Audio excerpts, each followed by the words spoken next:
Зочны цаг нэвтрүүлэг. Дэлхийн монголчуудын эмчил радио 88.3.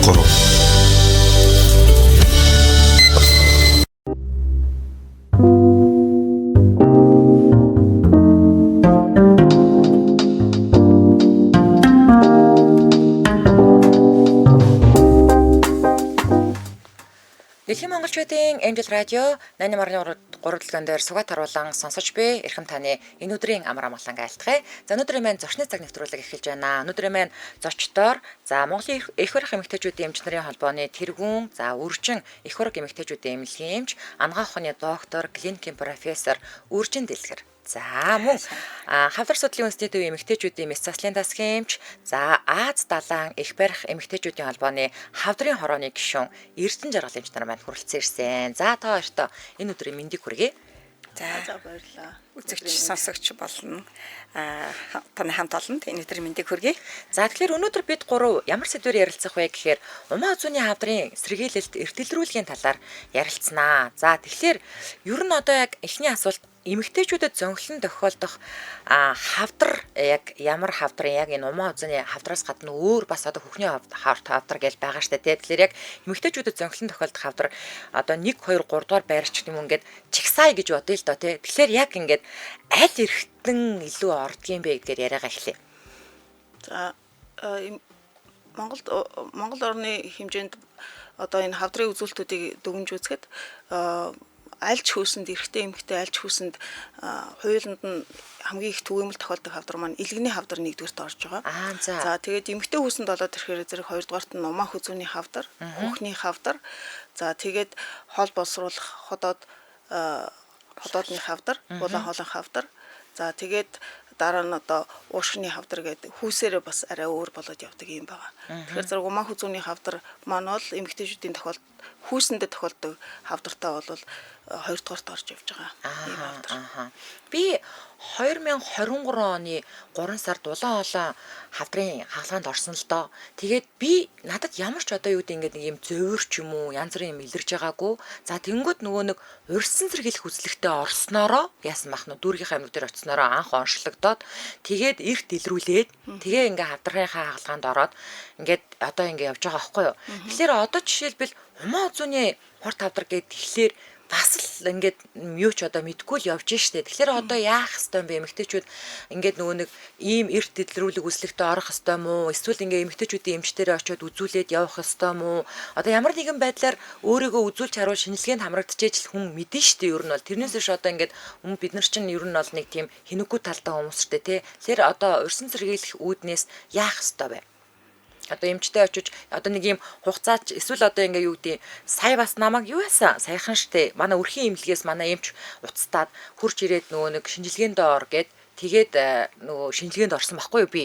Тэгэхээр энэ одоо хідэн настад орох ёстой байдгийн хүн өөрийнхөө төлөө ингээд уул нэмэгтэйчүүд эрхчүүдийг бодвол илүү их явдаг л та имлэгээр тийм. Тэгэхээр энэ дээр бас нэг юм товлсон хугацаа гэж байдаг юм уу? Ер нь хідээс хідэн насныхан энэ дээр бас анхаарах ёстой байдیں۔ Байлгүй яг эртэлрүүлэг гэдэг одоо Монгол улс орон даяар аян явдаг тийм хавдаргүй Монгол гэдэг аян нэлээд олон жил болж байгаа тийм ярьсан жирлээ. Тэргээр хүртэл одоо энэ Умаа үзүүний хавдрын эртэлрүүлэг гэдэг Умаа үзүүний эсийн шинжилгээг авдаг л да хамгийн анхан шатны одоо эртэлрүүлгийн шинжилгээ болдог. Тэрийг бол эмэгтэйчүүдийн эмнэлэгт очиж үзүүлнэ. Одоо эмэгтэйчүүдийн орон дээр гарч агаад одоо мазок хүмүүсийн ярьдгаар бол мазок тийм өвтрийн нацсан шинжилгээ авч байгаа юм шиг авдаг шинжилгээ авахгүй. Тэр бол бас ямар нэгэн өвдөлтгүй айгу энгийн шинжилгээ боловч үрдэн сайтаас илрүүлэг сайтай шинжилгээ байдаг. За энэ эртэлрүүлгийг одоо Монголд 30 наснаас эхлээд 3 жил тутамд авдаг ийм хөтөлбөртэй байсан. Одоо энэ 25 оноос илүү бас насыг урагшлуулж байгаа. Одоо эмэгтэйчүүд 27 наснаас эхлээд энэ Умаа үзүүний эсийн шинжилгээ буюу хавдрын одоо хавдар үүсэх урдл өөрчлөлт байна уугүй юу гэдгийг үздэг энэ шинжилгээнд оруулдаг. Энийг л одоо шинжилгээндээ хамрагдаад яваад ах юм бол одоо Умаа үзүүний хорт хавдраар хүндрэхгүй тийм ээ эцсийн шатанд нь орохгүй байх боломжтой байхгүй юу. Тэ урдл өөрчлөлттэй байвал эмчилнэ тийм ээ. Багаас эрт үедээ байвал эмчлэгдэнэ. Ер нь бол умаа хүзүүний хавдар өөрчлөлтүүд бол эмчлэгддэг эмгэг учраас тийм одоо энэ эрт илрүүлгийнхаа шинжилгээнд сайн хамрагдаарай л гэж хэлж зөвлөдөг л дөө. Тэр одоо бид нар ингээд нэг ичмээр юм шиг, аймаар юм шиг ингээд нэг юм нэг л их одоо дэлхийд бид нар элэгний хорт авдраараа тэргүүлж ийн гээл те. Тэгэл одоо ходоодны хорт авдраар тавт жагсаж чинь ч гэдэм үү те. Энийг амар тоо баримтнууд сүүлийн үед бас их гардаг болчихж л те. Тэгэхээр ер нь бол яг хөө ингээд дэлхийн эрүүл мэндийн байгууллагаас ч тэр эмч нар маань ч тэр ер нь альва одоо халдварт болон халдварт бос өвчин дээр урьдчилан сэргийлээч, өөрөө өөрийгөө хамгаалаач, өөртөө хайртай байгаач гэдэг зөвлөмжийг маш хүргэдэг болсон байна л да. Тэгэхээр яг умаа үзүүний хорт авдраас сэргийлэх боломжтой юу? Яах вэ? Яах ёстой вэ? Энгийнээр бас ингээд хүмүүстээ тайлбарлаж өгвөл, зөвлөмж өгвөл. Тэгээ умаа үзүүний хорт хавдар бас бол бүрэн сэргийлэх боломжтой хавдрын нэг. За. Ерөнхийдөө хавдар гэдэг маань бол хамгийн эхлээд нэг эс дотор жишээлбэл одоо бүтцийн өөрчлөлт гараад тэр эсийн гажигчлал маань одоо хавдрын хэлбэр шилжээд ингээд нэг эсээс ингээд үүдээд тэр эс маань олон хуваагдалд ороод ингээд эхэлж байгаа. Тэгэхээр зэрэг ямар нэгэн байдлаар шинж тэмдэг нэг эс өөрчлөлтөнд ороход юм уу хэсэг бүлэг эс өөрчлөлтөнд ороход ер нь баг ихэнх эрхтнүүд ямар нэгэн шинж тэмдэг илэрдэггүй. За умаа хүзүүний хавдар бас нэлээд онцлог хавдруудын нэг байдаг. Яа тэгвэл умаа хүзүүн гэдэг маань бол хэдийгээр одоо ил байдаг эрхтэн биш ч гэлээ гэсэн басад илэг нойр булчирхаа энэ төргээд бус бүр ингээ хөвлөд дотор байдаг бус далд эрхтнүүдийг ботход харцангуй бас ил ингээд толь тавиад үзлэг хийхэд үзлэг харж болно. Тэнчэнээс шинжилгээ авч болно, дурандаж болно. Одоо онцлогоо эмчилгээнээс журмаар ажилбар юмнууд энэ төр хийгдэж болдог ингээд ийм онцлогтой эрхтэн байдаг. Өшөө дээрээс нь умаа хүзүүний хавдар бол дэлхий дээр маш их судлагдсан. Тэгээд Америк болон Европын холбооны ингээд өндөр хөгжилтэй орнууд бол энэ хавдрыгаа баг ингээд эмчлээд онцлоод ингээд асуудлыг бүрэн шийдэж чадсан хавдар байдаг учраас умаа хүзүүний хавдрын онцлогоо эмчилгээ уршин сэргийлтэнд хэрэглэгдэж байгаа энэ арга юмнууд маань бол бүр шалгарчсан ингээд бүр удирдамж ингээд улс орон даяар нэгдмэл ойлголттойгоор ингээд авч явж байгаа юм юу байдیں۔ Тэгээд өшөө дээрээс нь умаа хүзүүний хавдраас уршин сэргийлэхийн тулд одоо эртгэлрүүлэг гэдэг маань үзлэгт орох ёстой. За тэгээд нөгөө эс дотор гарсан байгаа өөрчлөлтийг илрүүлэхийн тулд эсийн шинжилгээ гэдгийг зөвлөдөг байсан.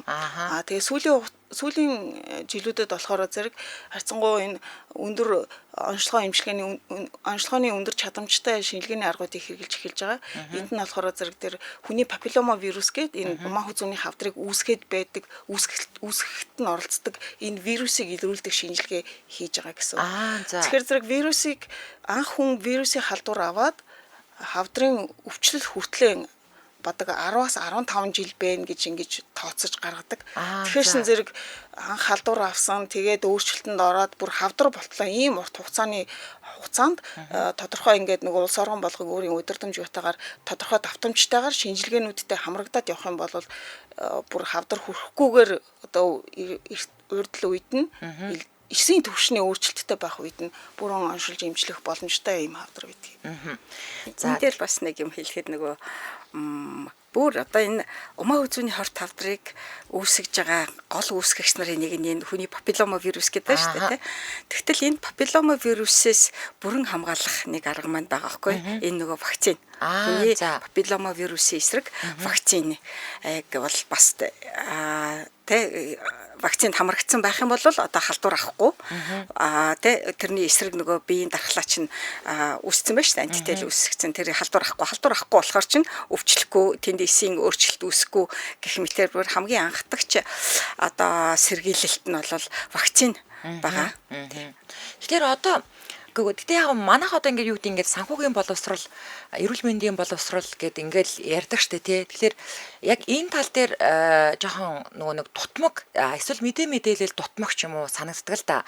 Яг үннийг хэлэхэд одоо ингээд би радиод 8 жил ажиллаа, олон чимч нартай хамт нэвтрүүлэг хийлээ. За тэгээд ер нь ингээд бүх насныхны бэлгийн боловсрал зориулсан нэвтрүүлэг 2 жил хийж үзлээ. Тэг ингээд гар гараасаа барилцаад үнсэлцэнгүүт жирэмсэн болчдөг хүүхэд хүүснээс түүнээс төрдөг гэдэг ийм яриагаар хүмүүсийн 90 үед одоо ингээд одоо баг одоо дуусчихлаа да ардаас нь бидний үр хүүхдүүд ингээд жинзэдүүд гараад ирлээ. Тэгтээ бүх юм яг энэ талаарх мэдээлэл айгүй хаалттай байдаг. Тэнгүүд одоо болтол те их баг уруул гэж юу яг өтрийн хаана байгаа даа. Тэгвэл одоо умаа үзүүний хор тавдар гэдэг ангууд умаа үзүү гэдэг нь хаана байгаа юм те. Яг хаана үсээд байгаа хавдрын. Тэнгүүд цавны хор тавдар юм уу нөгөө нэг саваа ахуулдаггүй гэдэг. Ингээд ялгаж салгахгүй гэдгийг эн чинь өөрөө юу илэрхийлээд байгаа юм бэ гэхээр нөгөө л нэг эрүүл мэндийн боловсрол дутмагийнх яваад байна. Нөгөө нэг ичдэг ийм юм ярихаар бузар булаа заваан гэж ингэж ярьдаг. Ийм юм ингээд салахгүй л яваад байна л та тий. Тэгэхээр одоо яах вэ? Умаа зөний хор тавдраа хаана үсдгийг ч мэдгүй байгаа юм чинь. Энэ тал дээр одоо яг ингээд бид гурийн яриа жоохон ч гэсэн нэмэр болох байх. Гэхдээ ерөнхийдөө ингээд юу гэдэг ингээд дэлхийч гэдэг юм уу. За Монголын түвшинч гэдэг юм уу. Яагад бол та хоёр маань нэг нь болохоор зэрэг одоо Аз далайн их барих эмэгтэйчүүдийн холбооны хавдрын хорооны гишүүн. За нөгөө хүн маань болохоор Монголын их барих эмэгтэйчүүдийн эмчнэрийн холбооны тэргүүн болчиход байна шүү дээ. Тэгэхээр Монголдоо яг энэ одоо зөвлөмж зөвлөгөө сургалт судалгаа хэрэгтэй болчиход байна шүү дээ тий. Энгийн одоо иргэд биднэрт. Тэгэхээр энэ тал дээр ямар ажил хийж ийн ер нь дэлхийч тэр Монголч тэр. За ер нь бол нөгөө одоо эрүүл мэндийн боловсрал олгох сургалт маш их чухал байдаг л да. Тэгэхээр энэ байд. За энд бол дунд сургуулиасаа бүр багасаа л хийх хэрэгтэй байгаад байдаг. Тэг хүүхэд хаанаас төрдгөө гэдгийг бараг цэцэрлэгийн насны хүүхэд хүртэл мэдэх шаардлагатай болчиход байгаа шүү дээ. Тэгэхэд 10 жилийн хүүхдүүд зарим нь бас мэдэхгүй тий. Өстой нөгөө сая ичдэг сэдв болчоод ярилцдаггүй байгаад байдаг. Тэгэхээр энэ дээр бол нөгөө ерөнхий боловсролын сургууль дээр эрүүл мэндийн хичээл маань нэлээд төлхөө сайн ордог байх хэрэгтэй. Тэрэн дээр нь бүр хүн өрчгөн сургалт нь айгүй сайн ордог. Тэгээд тэрэндээ бас мэрэгжлийн эмч хүмүүс хичээл заадаг байх хэрэгтэй. Эсвэл яг нөгөө олон цагийн хичээлээ авсан мэдээж сурган заах арга зүйн багш нар нь илүү оролцож явах хэрэгтэй л дээ. За эрүүл мэндийн сургалт бол нөгөө энэ ерөнхий боловсролын сургуулиудын хичээл дээр айгүй цөөхөн цагтай байдаг. За тэгтээ бас огт үгүйсгэж болохгүй л дээ. Бас өсвөр үеийн клиник гээл бас эрүүл мэндийн талаасаа одоо эрүүл мэндийн салбарын талаасаа бол нэлээд бол ажлуудыг хийдэг байсан. Жишээлбэл үе тэнгийн сургагч багш үе тэнгийн өсвөр үеийн клиник гэж ажилдаг. Тэр маань бол 21 аймаг одоо дүүрэг болгонд байсан. Одоо зарим нь бас бол ажиллахан болсон байгаа л да. Тэн дээр бол бас уул сургалтыг авдаг. За тэгээд энэ үе тэнгийн хүүхдүүд баг хүүхд залуу хүүхдүүд ингээд нөгөө эмч мэрэгчлэтнүүд дээр очихоосоо илүү бие биенийхээ үгэнд айгүй их оромтгой. Тэгээд буруу ойлголт нь их яваад байгаад байдаг тал ажиглагддаг л да. Тэгэхээр энэ нөгөө өсвөр үеийн клиник сайн ажиллах хэрэгтэй байдаг. За дээр нь өсвөр үеийн одоо сургагч багш нарыгаа бол бэлтгэжил байна. Бид нар одоо бас янз бүрийн төвшөнд бол бэлтгэжил байна. За дүүрэг болгонд ер нь бол өсвөр үеийн клиник байдаг шүү. Одоо өсвөр үеийнхэн маань очиж тэ одоо ээж автагаа ярилцах бас хэцүү. Бид нар бас одоо манай энэ холбоо 2 жилийн өмнө бид нар бас нөгөө энэ нөхөн өрчгөө эрүүл мэндийн талаарх мэдлэгийн судалгааг бол авч ирсэн. Тэгэхэд бол одоо энэ ангаахын сургалт явуулдаг одоо 5 сургуулийн 1-2 дугаар курсын залуучуудаас сургалт судалгаа авч ирсэн байхгүй.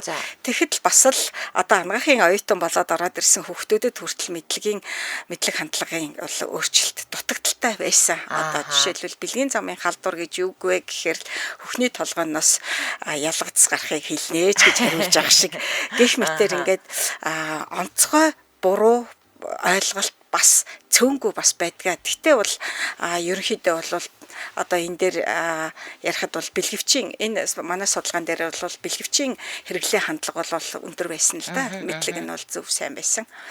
Тийм тэгээд одоо нөгөө сая ярьжсэн нөгөө умаа хүзүү гэдэг маань одоо хүмүүсийн ярьдгаар одоо савны амсар гэж л ойлгох нь хэрэгтэй байдаг. Тэ сав гэдэг маань умаа хүзүү гэхээр савны амсар болоод байдаг. За мэрэгжлийн бит хэд бол одоо савны амсар гэж бол ярих ямар ч боломжгүй байгаад байгаа. Гэхдээ хүмүүст одоо үзэж байгаа хүмүүстэй бид нар одоо эмч мэрэгчлэтнүүд сувилагч бид одоо зөвлөгөө өгч байгаа улсууд маань одоо ингэж л хэлдэг л дээ.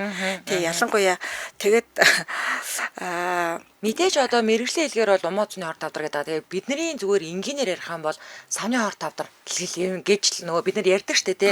Савны хорт тавдар болсон гинэ, саваа ахуулсан гинэ гэх. Энэний маань бас өөр ойлголт. Бас өөр ойлголт. За тэр яг ингэн. Савны хавдар гэдэг чинь болохоор өөр байхгүй умаах те. Умаа хоргүй хавдар айгу элбэг ер нь бол эмэгтэйчүүдийн донд бараг 2 эмэгтэй тутмын нэг нь бол мём гэж ярьдаг. Одоо мём буюу хоргүй хавдартай элбэг байдаг. Тэгтэл савны хортой хавдар бол харьцангуй мёмтойгоо харьцуулах юм бол ховор тийм ээ нэрлээ.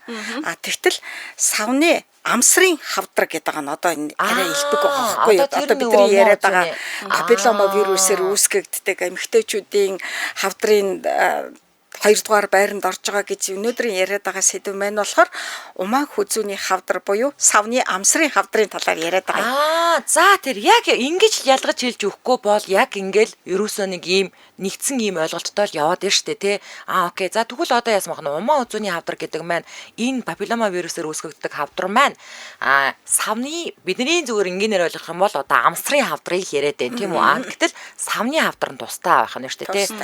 Тийм байна. За дээр бас өдгөвчийн хавдар гэдэг тустай болоод яваад байгаа юм тий. Тийм байна. За тэгвэл яг хизээ ямар шинжилгээнүүдийг өгөх вэ? Одоо за папиллома вирусээр үүсгэгддэг гэдгийг бол ингээд хоёр эмч маань ойлголт өгчлөө. Тэгэхээр яг хизээ ямар шинжилгээнүүдийг өгөх вэ?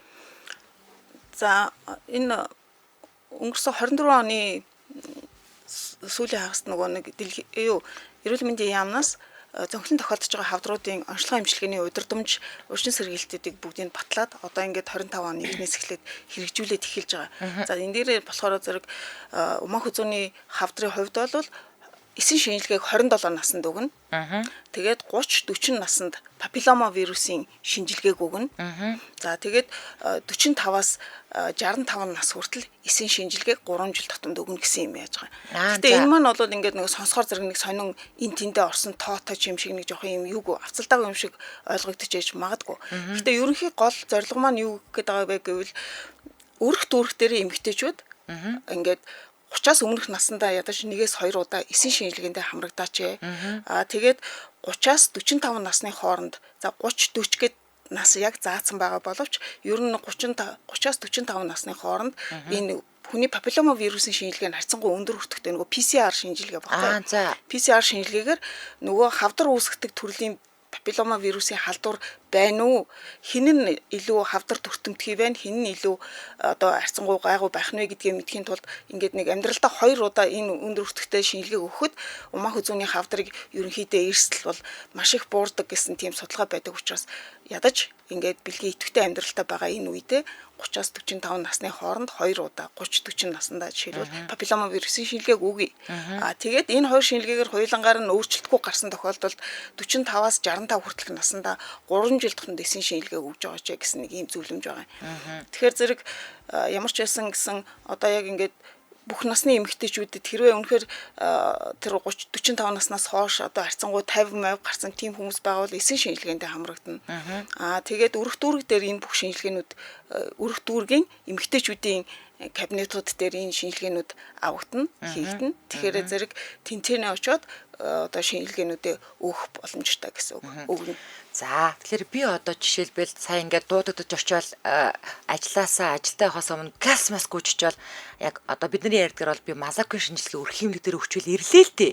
Тэгэл надад за ингээд хэрвээ янз бүрийн асуудал үүсэх юм бол эргэж холбогдно. Хэрвээ ярихгүй байх юм бол ингээд хэвэн гэж ойлгоорой гэнгэт би зүгээр нөгөө нэг хар ухаанаараа за би ингээд 45 хүрсэн чинь надаас нэг тийм умаа зүний хор тавдар мадрын шинжилгээ авчих шиг боллоо гэж бодоод явчихж байгаа. Гэтэл би яг одоо таны яриаг сонсож би эсийн шинжилгээ өгсөн юм уу? Эсвэл папиллома вирусын шинжилгээ өгсөн юм уу? Физрийг би мэдэхгүй байна л да. Зүгээр л мазокын шинжилгээ л авсан. Энэ надаас яг яадаг шинжилгээ авчив. Яг эсийн шинжилгээ гэхлээр юугаар ялгаатай байдیں۔ Би тэрийг одоо ингээд юу гэдэг ингээд идис надаас салгаж аваад байгаа мó? Эсвэл надаас цусны шинжилгээ авах хэрэгтэй мó? Эсвэл тэр мазокороо бүх юм нь гарчих хэрэгтэй мó? Би сая яг юуны шинжилгээ өгч жишээ нь.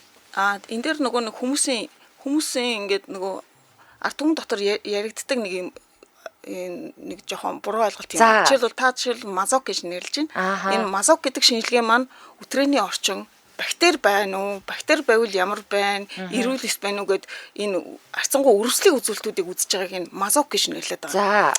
Эсэн шинжилгээ гэдэг маань умаах үзүүн дээрээс ялангуяа тэр нөгөө хавдар болоод байдаг хэсгийг хамруулад одоо тодорхой хэмжээний одоо ийм шпатл гэж нэрлэдэг ийм нэг хусуураар хусаж аавна эсвэл сойзоор сойцтоод эсүүдийг нь аваад эсүүдийг нь бэхжүүлээд будаад тэгээд эсийг хараад энэ хавдрын өөрчлөлтөнд орсон байна. Энэ хавдрын өөрчлөлтөнд ороогүй байна. Энийг урьдл өвчин гэж үнэлэхээр юм байна гэдгийг бүр яг эс судлаач юм уу? Эсвэл одоо эмгэг судлаач эмч харж иж тэр шинжилгээг дүгндэг юм арга. Мазок гэдэг маань бол бактери байна уу, байхгүй юу гэж л харж байгаа гэсэн үг.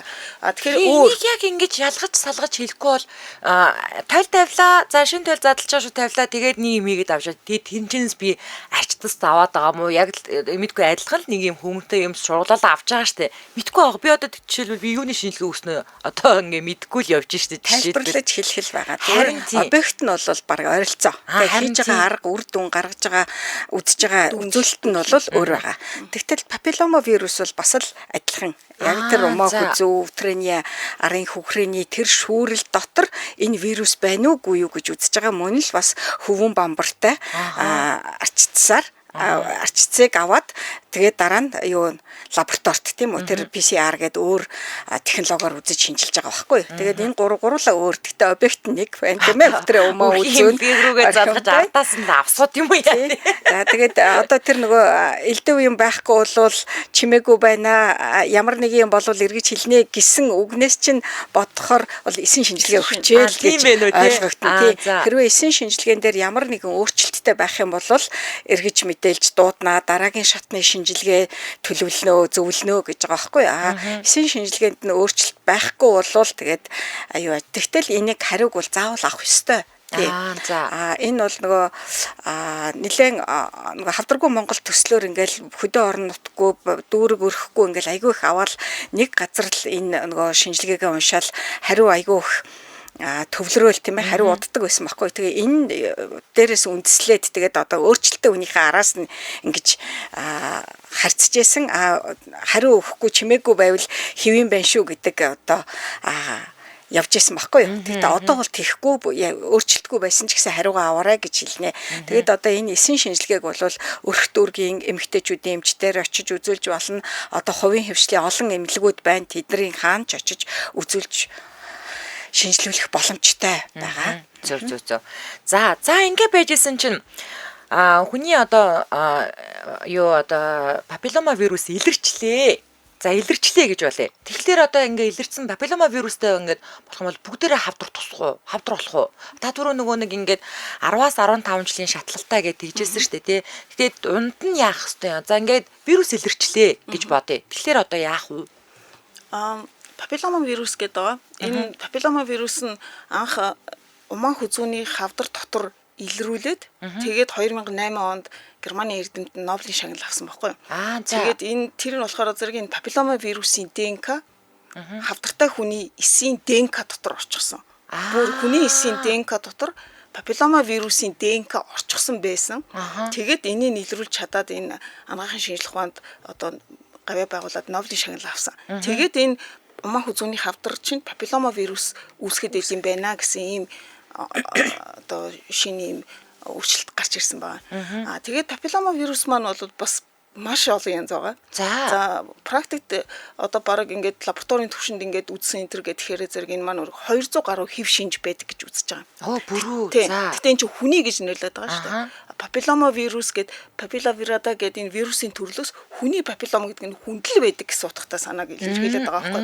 За хүний папиллома вирусыг ингээд ийм олон төрлүүдээс хавдар үүсгэх эрсдлээр нь хавдар үүсгэх эрсдэл өндөртэй, хавдар үүсгэх эрсдэл дунд зэрэг, хавдар үүсгэх эрсдэл багатай гэд ангилжтэй. За тэгэхээр ер нь ингээд түгээмэл илэрдэг байдлаарс нь ингэж ангилж үзээд тэгээд одоо бидний нөгөө энэ практикт хэрэглээд одоо ашиглах гэдэг энэ папиллома вирусын PCR гэж шинжилгээгээр голдуух нь нөгөө хавдар үүсгэх эрсдлийн л тооцоод байгаа учраас хавдар үүсгэх эрсдэл өндөртэй төрлүүдийн байна уу байхгүй юу гэж үзээд бас хавдар үүсгэдэггүй төрлүүдээс бас түгээмэл тохиолдог төрлүүд нь байна уу энэ төр гэд PCR-ийнхаа юунаас хитэн хэв шинж үзэж байгаа гэдгээс хамаарат өөр болж байгаа гэсэн.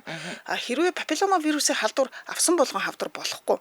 Папилломавирусын халдвар авлаа гэж бодоход энэ маань нөгөө нэг халдвар төвчин шиг нөгөө кор шиг салхин цэцэг шиг ингээл өвдөнгүүтэй халуураал өвдөөл ингээд ийм янз бүрийн шинж тэмдэг ерөөсөө илэрхгүй. Дэлхийн харьцаанд ордог хүн болгон энэ папилломавирусын халдварыг бараг авч болно. Эмэгтэй хүмүүс одоо амьдралынхаа туршид нэг эмэгтэй бүх нийт эмэгтэйчүүдийн 80 гаруй хувь нь папилломавирусын халдвар аавна. Гэхдээ авснаа ч мэдэхгүй байжгаад энэ ихэнх халдвар маань өөрөө ингээд биес гадагшилчихсан идэгшсэн байх ийм байдаг гэж байгаа. Тэгээд дархлааны чанар муутай эсвэл нөгөө нэг хавдар үүсгэх эрсдэл өндөртэй вирусын халдвар авчихвал тэр маань ингээд тодорхой хугацаанд байгаад биес гадагшлахгүй дархлааны системээр устгагдахгүй байжгаад тодорхой хугацааны дараагаар урьдл өвчин гэдэг үе шат өнгөрөөд дараа нь тэгээд хавдар болж байгаа гэд энэ хугацаа анх халдвар авснаасаа энэ болтлоод ийм урт хугацаа өнгөрч байгаа. Тэгэхээр зэрэг энэ хоорондоо нөгөө түрүүний хэлээд байгаа нөгөө папилломавирусын шинжилгээ PCR-аар үзчихвэл өндөр эрсдэлтэй төрөл байгаа бол арай илүү хяналтанд байх давтамж нь арай илүү юутай болоод ойртон тэгээд арай илүү анхааралтай байх хэрэгтэй гэсэн утгатай. Үнэхээр хавдар үүсгэх эрсдэл багтаа вирус байвал тэр маань хавдар бараг үүсэхгүй учраас нөгөө ерөнхий зөвлөмжөөрөө 3 жил тутам дэсэн шинжилгээ ч юм уу ингээд 5 жилийн зайтаагаар өвжиж болно гэсэн юм утга санааг илэрхийлж байгаа. За бид нар ковидын үеэр л нэг PCR гэдэг үгтэй болсон. За тэгээд PCR-ын шинжилгээ өгж байгаа учраас эн чинь 72 цаг ингээ ургуулад амар уддаг гэл тий. За тэгвэл одоо папилломавирус дээр бас дахиад PCR гэдээ ороод ирлээ шүү дээ. Тэгвэл яг PCR гэж яг яаж шинжилдэг шинжилгээг хэлээд байгаа. Нэрээ тэр ургуулад байгаа мó тий. Хэдийн цаг хугацаа ингээд өнгөрдөйн. Одоо би жишээлбэл ингээд одоо би энэ папилломавирусын шинжилгээ өгөх гэсэн юм а гэвэл хаана очих юм те. Тэгээд энэ яг PCR гэдгийг бас нэг жаахан дэлгэрүүлж тайлбарлаж өгөх айл болох энгийн үгээр юм чи. Одоо би чинь нөгөө нэг ардталтаа мянган энгийн сонсогчтойгоо төлөөлөл болоод л энд сууж байгаа штэ тийм ээ. PCR ч нь бол нөгөө бас үгийн товчлол. Polymerase chain reaction гэдэг. Тэгээд нөгөө вирусын одоо тэр ДНК ер нь энэ авсан шинжилгээний сорьцон дотор байна уу байхгүй юу гэдгийг нь одоо ерөнхийдөө үзэж байгаа гэсэн үг. За тэгэхээр зэрэг PCR шинжилгээ маань үнэхээр нөгөө тоног төхөөрөмжийн нарийн тоног төхөөрөмж байх хэвээр. Тэгээд яг хідэн шинжилгээ цуглуулж нөгөө аппарат аль аргачлалаар үзэж гин гэдгээс хамаарат төрлүүд нь маш олон янз. За ерөнхийд нь хэлэх юм бол ерөнхийдөө нөгөө зарим одоо уншдаг зарим төрлийн сорьцуудад бол 90 сорьц цуглуулж иж нэг аппаратанд хийж уншуулна. Зарим нь бол цөөхнөр ингээд 24 12-оор багаар уншуулдаг юмнууд байна. Тэгээд энэ аль аргачлалаар үзэж гин аль аппарат тоног төхөөрөмжийг хэрэгжилж байгаа вэ гэдгээс шалтгаалаад энэ маань ингээд нэг жоохон өөр болж байгаа гэсэн. Жишээлбэл 90 цуглаад ковидын үед жишээлбэл нөгөө ингээд маш олон хүний нэг дор авч ирсэн учраас магадгүй ингээд 1-2 хоногийн дотор гарч ирсэн байж магадгүй. Гэтэл одоо жишээлбэл энэ PCR папилломавирусын PCR гэдэг чинь жишээлбэл 90-ээр уншдаг аппарат байлаа гэж бодоход 90 сорьцоо цуглуулад ингээд нэг хэд хоногийн дараагаар хариу гарна гэсэн утгатай болж байгаа. За. Хоног удаад байдаг энэс хамааралтай байгаа байхгүй. Ингээд тайлбарлаад өгч. Тэгтэл бас энэ дээр 12 хүн 24 хүний сорьц нэг дор уншлаа гэж бодоход жишээлбэл 23 дахь хүн 24 дахь хүн байвал тэгэл үдээс хойш гарчих боломжтой байгаа байхгүй. Тэгтэл нэгдэх юм уу 2 дахь хүн дөнгөж шинжилгээний одоо кит уншигдаж эхлэхийн өмнөх байвал тэрэнд бол нэг 2-оос тийм ээ 3 тэгтэй нөгөө хувийн лабораториуд бол нөгөө юугаа яагаад үйлчилгээндээ тэр шингээсэн байдаг учраас бас нэг уддаггүй 24-48 цагийн дотор бол хариугаа авдаг болцсон байгаа. Тэгээд PCR шинжилгээ ялангуяа хүний папилломавирусын шинжилгээг 2 янзаар аваад байгаа. Тэгээд нэгдүгээрт нь зөвхөн өндөр эрсдэлтэй нөгөө 14 15 хэв шинжийг үзээд байна уу? Зөвхөн өндөр бага нийлцэн 28 30 хэв шинжээр нь үзээд байна уу гэдгээс их хамааралтай байдаг. Тэрнээсээ ч хамаарад үн өртгөн бас өөр байгаа. Зөв. Энд дэр нэг юм байгаа нөгөө PCR гэхээр зэрэг зөвхөн яг вирусын тайпыг үзэж байгаа. Хэв шинжийг үзэж байгаа. Жишээлбэл хамгийн өрсөлдөл өндөртэй 16 байна. 18 байна байхгүй. 31 байна, 33 байна байхгүй гэл ингээд яг тэр нь байна байхгүй гэдгээ яг тоочны хэлж чадчих байгааг ингээд нарийн хэлж чадж байгаа энэ PCR шинжилгээ гэдэг. Тэгэхэд хүмүүс бас ингээд нөгөө энэ commercial ингээд ийм арилжаанд ингээд ороод ирсэн зөндөө олон энэ шинжилгээний аргууд дотроос зарим нь бол зүгээр бүхэл бүтэн китээр нь үзчихдэг. Жишээлбэл одоо энэ 16.8 гэдэг жишээлбэл 10 хэдэн төрлийн PCR юу HPV байна гэж тэгдэг. Тэгэхээр магадгүй 16 нь байгаа мó 33 нь байгаа мó эсвэл 6.1 нь байгаа мó бүүмэд ер нь байна байхгүй гэдгээр нь үздэг нэг юм бас аргууд бас байна. Тэгэхээр зэрэг PCR нь бол яг ингээд тайпын хэв шинжээ нь яг ингээд яг тодорхой хэлж чадж байгаа юм PCR шинжилгээ. Бусад нөгөө кит болгоод ингээд багцоолгоцсон дотор бол байна байхгүй. HPV-гийн халдвар байгаа байхгүй гэж ингэж бүр ерөнхийд нь ингэж үздэг бас нэг юм шинжилгээний аргууд байгаа шүү. За тэгвэл хүний папиллома вирусээс яаж сэргийлэх юм бэ гэдэг нэг асуулт гарч ирнэ те. Түрүүн би нэг дурдад өнгөрсөн вакцинаар хэлжэнд. Дараа нь бол тэгэл дархлаа сайн байх юм бол одоо тэр вакцин вирус өөрөө одоо алга болохтэй устдах эдгэрэх талтай л байгаа. Тэр тэгээд дархлаа сайжруулах гэхээр л маш олон юмнууд яригддаг те. Хамгийн энгийн амьдралын дэглэмдэр бол юу нойр чанартай хоол тийм ээ гэх мэтэр гэл явдаг. Ер нь бол хамгийн өргөн тархсан энэ вирусээс сэргийлэх хамгийн анхны бөгөөд үр дүнтэй хамгаалалт сэргийлэлт бол одоо вакцин байгаа юм л да.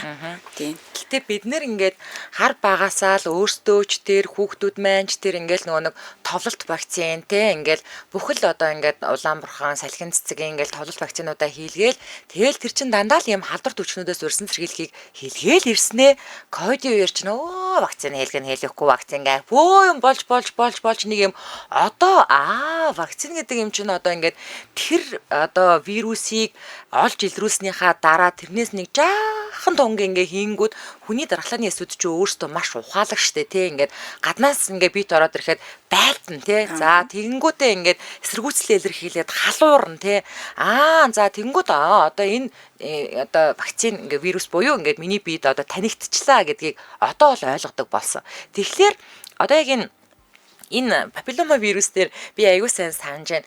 Нөгөө нэг өсвөр насны охтуудыг ингээл хийлгүүлнэ гэсэн чи бас буу юм болоо л тий. Станараа бав хинлам таталж яснаа. Одоо бүр хүүгүүдтэй юутэй хэдийн хийлгээд байна уу тий. Яг энэ нэг вирусын энэ нэг хүний папиллома вирусын вакцинжуулалтын талаарх нэг юм буруу таашаа ойлголт яваад л байсан. Тэгэхээр яг мэрэгжлийн эмчнэрийн хувьдаас энийг гоё залруулж өгмөр байна. Тэгээд дээрэс нь би бол сая ингээл нөгөө нэг энгийн хүмүүсийн хэллэгээр л ингээд вакцин гэдэг чинь ийм л юм шүү дээ гэдэг хэлээ. Тэгэхээр яг та хоёр маань бас мэрэгжлийн хүмүүсийн үднээс гой тайлбарлаж өгөөч.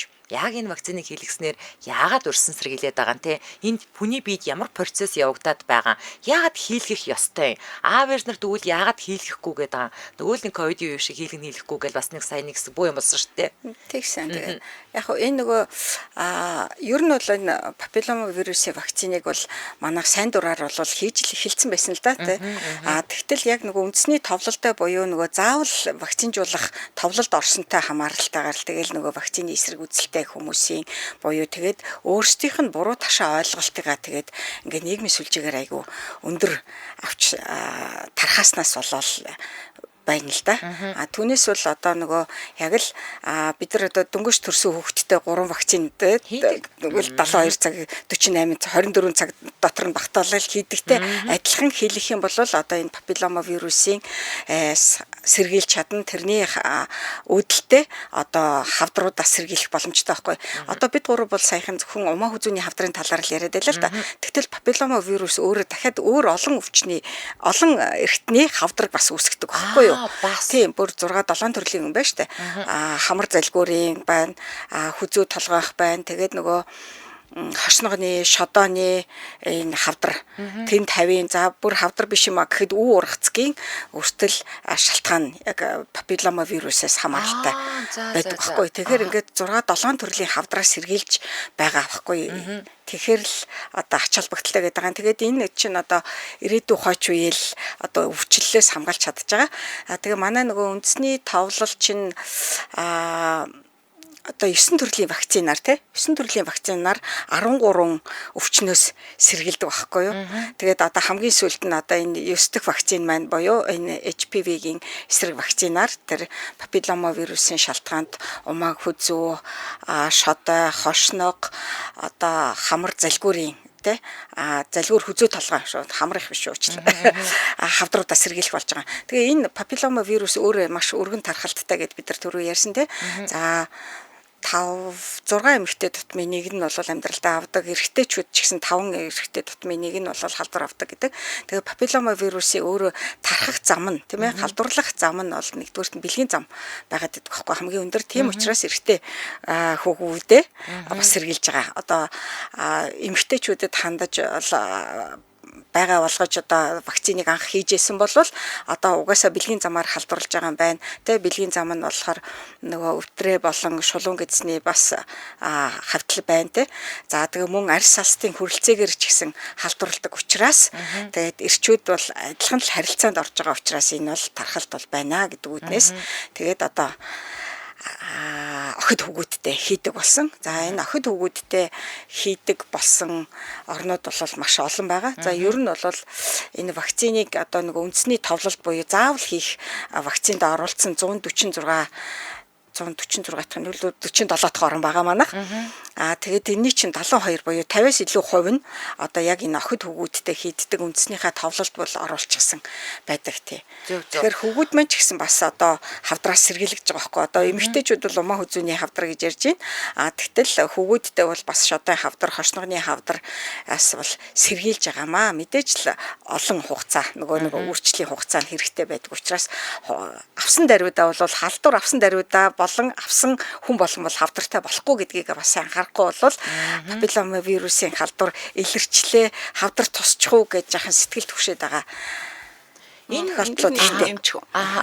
Тэгээд нөгөө тоглолт вакцины 11 наснаас гэж байгаа. Энэ хүмүүс маань ямар нэгэн байдлаар вирусын халдвар аваагүй байх үедээ вакцинад хариулаад дархлаатай болчихно. Одоо энэ вакциныг анх практикт нэвтрүүлж хэрэгжилж эхэлснээс хойш бараг нэг 15 орчим жил болоод юу энэ талаар судалгаа явуулсан. Анх хийгдснээс хойш одоо хүртэл дархлааныхын чадвар маш өндөр 80 орчим хувьтай. Яг наадтай ч холбоотой ийм асуулт гарч ирээд байгаа юм чи. Одоо ер нь бид гурийн ярилцах нөө сэдв маш сонирхолтой байсан учраас ингээл ниймэтгэд ярилцах цаг тууссан байдаг. Тэгэхээр ингэдэг байхгүй юу? Ийм насны ийм настан дээрээ л хийлгэх байсан байж тээ. Одоо бид нар бол өнгөрсөн ороо бөмбөрсөн дэлхий болсон гэдэг байгаа байхгүй юу? Тэгэхээр одоо юу гэдэг ингээд одоо бид нар вакцинаас хоцорсон гэдэг байгаа байхгүй юу? Тэгэхээр биемээ одоо чөлөөл очиод хийлгэж болох юм уу? Энэ дээр яг энэ айгүй чухал мэдээлэл шүү. Мэдээж энэ бидний энэ тоглолт вакцины маань бол вакциныхаа үр дүнг маш ингээд өндөр ач холбогдолтой байлгахын тулд бэлгээр цаанд орохоос өмнөх гээд охид хүүгүүд гээд ийм насаа тавьсан байгаа. Гэхдээ энэ папиллома вирусын эсрэг вакцины маань болохоор зэрэг дархлааны чадамж маш сайтай. Тэгээд бас өвчлөлтсөн хүмүүс одоо ингээд бидний насны хүмүүс маань бол халдвар бол авчихсан байгаа. Гэсэн хэдий ч өвдөн өвдөхгүй гэдэг маань тухайн дархлаа ингээд бас олон зүйлээс шалтгаалж байна. Гэтэл энэ вирус энэ вакциныг хэрэглэснээр өвчлөл ямар ч байсан даамжрахгүй. За сөрөг нөлөө байхгүй. Ямар нэгэн байдлаар сөрөг нөлөө байхгүй. Бас яг энэ вакцин маань өөрөө эмчилгээний вакцин биш. Одоо уршин сэргийлэх вакцин учраас ямар ч байсан гол зорилго маань халдвар авахаас өмнө гэдгийг тавьчаад байгаа. Гэхдээ халдвар авчихсан хүмүүс бол хэрэгжилж болно. Өшөө Дэлхийн эрүүл мэндийн байгууллагын зөвлөмжөөр нөгөө 45 хүртэлх насны хүмүүс вакцин авч Тэгэхээр сайн дурын үндсэн дээр энэ мал бол товлолт гэдэг ингээд аль биесээр явахгүй.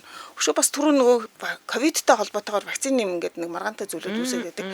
Ковидын вакцин маань бол шинэ вакцин байсан. Бас нөгөө гаргаж авсан вакцины арга аргачлалт ч гэсэн практикт анхудаага нэвтрүүлж байгаа ийм юу байсан. Тэгээд энэ маань шинэ өвчин бүх юм шинэ байсан учраас бүгдээр ингээд нэг жоохон бүдэрч мүдэрсэн ч юм уу бас нэг жоохон тиймэрхүү асуудлууд гарсан баг. Тэрнээс болоод хүмүүсийн вакцинд хандлага болоод итгэлэн суларсан. Папиллома вирусын эсрэг вакцин болохоор зэрэг папиллома вирусын гадна талынх нь энэ бүрхүүлийн хальсыг авдаг. За үнэхээр папиллома вирус ч өөрөө ДНК-тай вирус. Хавдар үүсгдэг нь болохоор яг вирусын ДНК нь тэр одоо гадна талын хальсан дотор нь байдгүй бүр дотор талд нь байдаг ДНК нь орж хавдар үүсгээд байгаа. Тэгэхээр зэрэг энэ папиллома вирусын вакцин бол гадна талын нөгөө дархлааны чанарыг үүсгэх гадна талын уургийг авчихсан. Ийм хоосон уургнаас гаргаж авсан вакцин гэж ойлгож байна. Практикт энэ маань адилхан вакцин нь болохоор зэрэг гепатит В-ийн адилхан. Энэ яг virus like particles гэд одоо вирусын гадна талаар хучиж идэг хальсыг авчдаг. Тэр хальс маань бол ямар нэгэн байдлаар өвчлөл ч юм уу бус юмтай хамаардаггүй. Уул нь бол дархлаа үүсгэх чадварыг л нэмэгдүүлж өгдөг юм гадна талын хальс байгаа байхгүй. Тэгэхээр зэрэг папиллома вирусын халдварын эсрэг вакцин маань virus like particle буюу гадна талын хальснаас гаргаж авсан хоосон ийм уургийг тарьчиж байгаа. Амьд биш вирус вакцинуудын бас амьд штэ тий. амьд вакцин өхмөл вакцин гэдэг баггүй тэрэн шиг амьд вакцин бол биш байна. Тийм байна. Энэ дээрээс бас нэмэлтээр хэлэхэд одоо нөгөө яг 11 настай охид хөвгүүдийг гээд байгаа штэ. Тэгтэл одоо нодлонгийн одоо намраас ахвал 11 настай байсан. Одоо энэ жилийн 11 настай хүүхдүүд хийдэн. Тэгтэл 12, 13, 14 настай хүүхдүүдийг хийлгэх үү гэж асууж байгаа л энэ бол хийлгэх боломжтой шүү.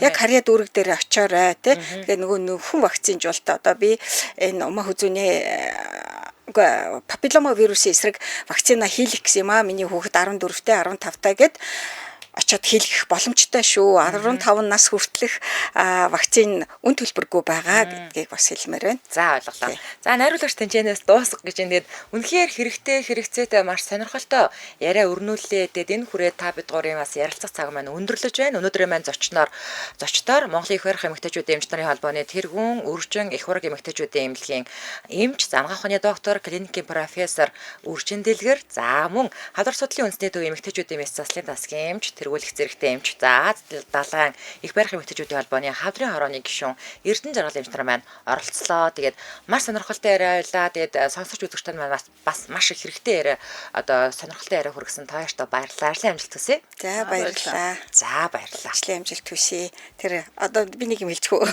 Тэгээ энэ танай радио маш олон сонсогчтой те гадаадад байдаг олон одоо ажиллаж амьдарч байгаа хүмүүс байдаг. Тэр хүмүүс маань бас одоо энэ шинжилгээнд хамрагдаараа байгаа улсынхаа те эмнэлэгт нь очиж хамрагдаараа бид гадаадад ажиллаж сурж исэн гэдэг одоо энэ шинжилгээнээс хоцрох вэ те гэж хэлмээр байна. За тэгээ илэрсэн болгонд бас битгий айгаарай дараагийн шатлал одоо ингээ үзүүлээд явдаг тусламж үйлчилгээ нь байдгийн шүү. Тэрэндээ хамрагдаж явна л гэсэн үг. За ойлголоо. За баярлалаа.